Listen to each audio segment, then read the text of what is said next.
Your heightened awareness and your keen spiritual eye is what's gonna set you apart from the masses. This is Yasira, the spiritual samurai. And in this video, I'm gonna talk about how we need to start embracing living like a lone wolf and embracing the power behind solitude. That doesn't mean that you can't have supportive people around. If you do have that, even if it's just one person, maybe two, maybe just a few, it's okay, It doesn't mean that you're going to forever be alone. It doesn't necessarily mean that, especially if you have a good spirit, you're going to attract people. And it's not that you can't keep people around. It's just that normally people come and go throughout your life. When you're somebody who is very highly intuitive, intellectual, and spiritual, you have to understand that it's not because, you're a bad person or you're just not a joy to be around. If you know that you have a good spirit, you have a good heart, you understand that you have to protect that with your life. We live in a time when a lot of people are not like that, and you have to protect yourself at all costs. Not only that, but sometimes people come and go in your life because they can't handle to be around you for too long, It's something like, it's so weird. It's like you have a very powerful presence to where it kind of after a while, it kind of burns people in a way, like, and not in a bad way, but it's like you're just at such, you are operating at such a high level of awareness that it scares people, because a lot of people are not afraid. Not afraid. Actually, they are not ready, and they are afraid to face themselves and to really understand the depths of their own identity, their flaws, and everything like that. It's almost like being around you, they know that they feel like everything about them. They feel like they're completely naked. They feel like they're in there with no shirt or what have you, because they know that you're a very perceptive person. You pay attention to details. You have a lot of knowledge. You've done a lot of healing. So they can sense that you are a spiritual person. So it's like being around you, they can't handle that, It can sometimes upset them, and that's okay. Don't take it personal. Just know that, and this is something that I had to accept, and that's why I don't really care to make friends like that. And it's not that people don't like to be around you. See, this is the crazy thing about it, is that you're the kind of person that when people get around you, they feel very happy, they're very comforted, they're excited, their energy is elevated when they're around you, but then it's like after a certain period of time, they kind of have to take a break, because when the conversation becomes more deeper, when it becomes more realer, more authentic, that's when they want to run away, because they're not ready for that. They don't want to be seen in any other light, or they feel like eventually you're going to uncover them, and they don't want you to see them pretty much as the human beings that they are. Because, see, a lot of people, they tend to put you on a pedestal because they think like, this person's so spiritual, this person's so knowledgeable, they're so, they're just amazing, right? And they have the tendency to put you on a pedestal, not realizing that, we're also human as well. We're not perfect. If anything, the powers that we have comes from what we lack, the lack of strength that we once had, the lack of knowledge that we had. We became who we are because we were searching for those things to make us better, so that we could be enhanced and upgraded and be able to move throughout this life with ease and not worry about it. But see, we were kind of forced to be in this predicament because, you see, your life is not normal. Your life is like very out of the ordinary. You're like a superhero character that has a backstory, and there's a lot of tragedy and a lot of trauma, and then you just overcome all of that and you become this mighty person. You become a powerful person, and they see you in that way, and they don't understand that a lot of what you have, it comes from pain. But some people, they don't know how to do that. They don't know how to do what you do. So in turn, they start to look at themselves as inferior or inadequate because they think like, damn, this person was able to turn their pain into power, but I couldn't. That's what they think. They think they were unable to do what you were able to do, and that can make people upset, or that can make them feel uncomfortable, or they don't want to be around you no more because they feel like they're not good enough, and some people feel that way. So what we have to understand is that people will always come and go when you have these things going on, because you're not a regular person, especially energetically and spiritually. You're basically on a whole nother level that they can't even comprehend, And I reached a point in my life personally that I am absolutely comfortable with being an open book, to some extent, at the right times or with the right individuals or the whatever you want to call it. But I mean, at this point, there's really nothing much that a person could say to really hurt me, you know what I mean? Because I've already been betrayed by people that meant the world to me. I've lost people that I really cared about. So, I had to learn to detach from people that I loved dearly. So, with that being said,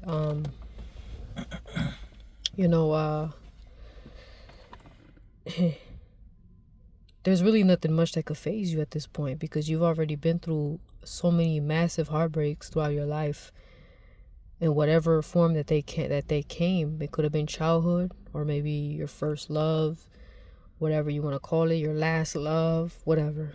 I mean, you've already experienced this high level of pain that now you graduated from it. You healed from everything.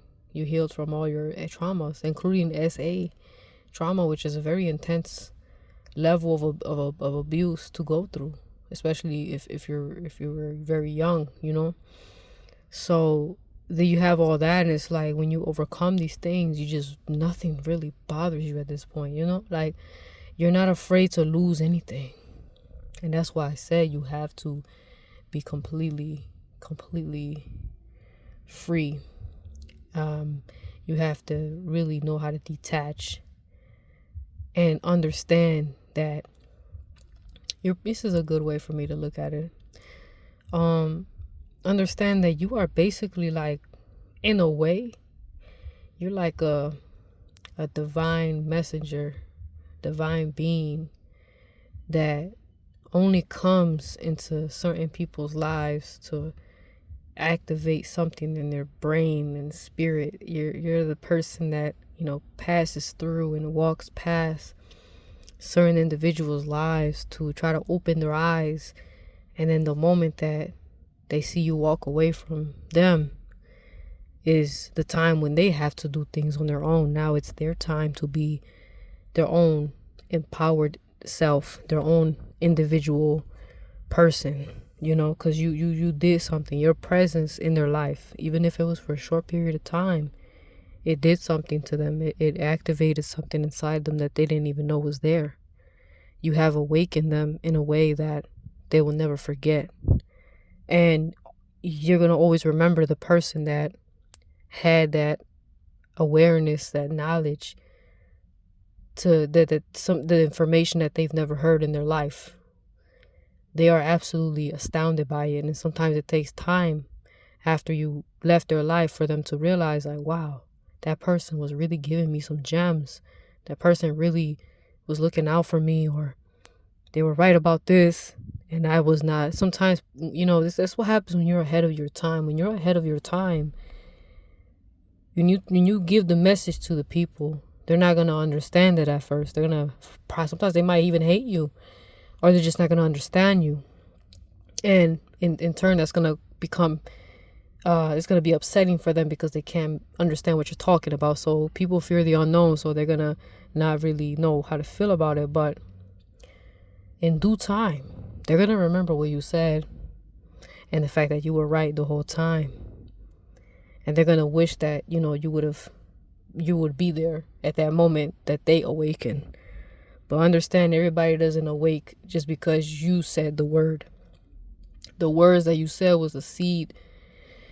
The love that you gave was a seed that eventually, and when it comes to seeds, that tree, you're not going to see the tree grow overnight, but don't regret the seeds that you planted, whether it be words of motivation, actions that inspire them, or if it's the love that you gave that you may feel like was not reciprocated at the time, and that could have been painful. But in due time, all the seeds that you planted, whatever happens to the plant or the tree, that's not up to you no more. You did your part, and now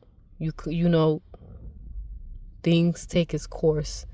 You know how sometimes it's like being a farmer, like you plant seeds, and sometimes some plants grow, they really quickly. I mean, they prosper, and then some of them don't. And you might ask, why is that? I mean, now you were there, you did the same thing, the same process applied to every single seed that you planted, but sometimes things don't work out like that. It's just nature. I don't know how to explain it scientifically, because I've noticed that sometimes people say, oh, well, it's all about the type of vibrations that the plants are around that determines how much they grow. But then it's like sometimes these plants can be in the same environment, and some stems grow longer than the others. So why is that? Why do some trees grow taller than the other tree? The tree is right next to them. You know what is that? Well, the only way I could say is applying it to human behavior. Of course, I don't really understand so much why that is with plants, but as far as humans, it has a lot to do with your mindset. Humans can live in the same environment, but they could have a different mindset, a different perspective, a different type of energy that they come. So I wonder if plants are the same way, because they are alive. So I think, what kind of energy does each tree really have? Of course, we don't know, because obviously they don't have intellect like we do, but they do have enough energy to actually evolve over time. So there has to be some form of energy locked inside these plants. But for the sake of simplicity, we'll say that for humans, of course, humans being more intellectually complex than plants, we could say that different humans can live in the same environment, but some thrive while others turn to the dark side, or they choose death, which is basically the negative side of things, right? So now, it's not always black and white, because some of us have chosen darkness. I will argue that most of us have, at least all of us have considered something dark. It's only part of human nature. You may have, ventured into the darkness, but you ended up coming out of it. So when I say that, I'm not saying like, oh, you're always perfect. It's just that sometimes you might go through something and you might feel like you're in the dark. You're not at your best, and that happens. That's just life. But then you come out of the darkness, and that is when your power, that's when you realize how powerful you are, and you realize that you were always a person of light, because the person of light is able to overcome any form of darkness. But then there's people that choose the darkness, and that's really what they are about. They choose evil. They enjoy it. Some people are like that. Some people just don't care. They just don't want to do anything. They don't want to, they have that spirit of sloth, just laziness and all that. So there's so many different things that plague the human race, right? But to keep this short and simple, one thing you have to realize is that when you're elevating, you're going to lose people. Everybody's not going to always be with you. I've already accepted that. I'm not really concerned about that, and neither should you, man. Because honestly, if you've been through a lot, you deserve to be successful. You deserve to prosper. You deserve to do what you need to do for yourself. You know, you've already given so much energy to people only to not get it back. So you might as well make sure that you're doing what you need to do to elevate in any way that is, whether it's spiritual, mental, financial, all of that. Elevate in every area of your life. You know, take some time to invest into yourself so that not only can you help more people, but you can definitely take care of yourself in ways that other people were unable to do. And with that being said, that's all I have to say for this video. I thank you for listening. God bless.